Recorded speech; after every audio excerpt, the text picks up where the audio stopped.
আসসালামু আলাইকুম রহমতুল্লাহ বারাকাতুহু। কেমন আছেন বন্ধুরা? আশা করি সকলে ভালো আছেন। প্রতিবারে নিয়ে আমরা আবার এসে বললাম আমাদের মেডিসিন পর্ব নিয়ে। আজকে আমরা যে বিষয় নিয়ে আলোচনা করব সেটা হলো নেট্রামিউর। নেট্রামিউর মেডিসিন আমরা যখন আলোচনা করব, প্রথমত আমরা যেটা জানার চেষ্টা করি কোথা থেকে এটা তৈরি হয়েছে।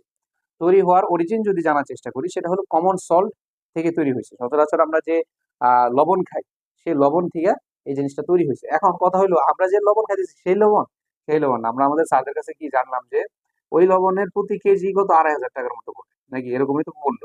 তো আমাদের লবণ তো প্রতি কেজি দেখা যায় 100 এরকম বা 80 টাকা এরকম পড়ে। তো এই লবণ সেই লবণের পার্থক্য আছে, ওটা আরো ভালো কোয়ালিটিপূর্ণ লবণ, ঠিক আছে। তো এখন যখন আমরা এইটা জানার পর আমরা যে জিনিসগুলো জানার চেষ্টা করি যে এই মেডিসিনটার আপনার কাতরতা কি। এই মেডিসিনের কাতরতা গরম কাতর, প্রচুর, তার ভিতর প্রচুর গরম কাতরতা। গরমে তার সকল সমস্যাগুলো বাইরে যায়। হ্যাঁ, এর আগে আমরা শিখছিলাম কি যে সালফার, হ্যাঁ, তারও সেম জিনিসগুলো জানার চেষ্টা করছি এবং দেখলাম একই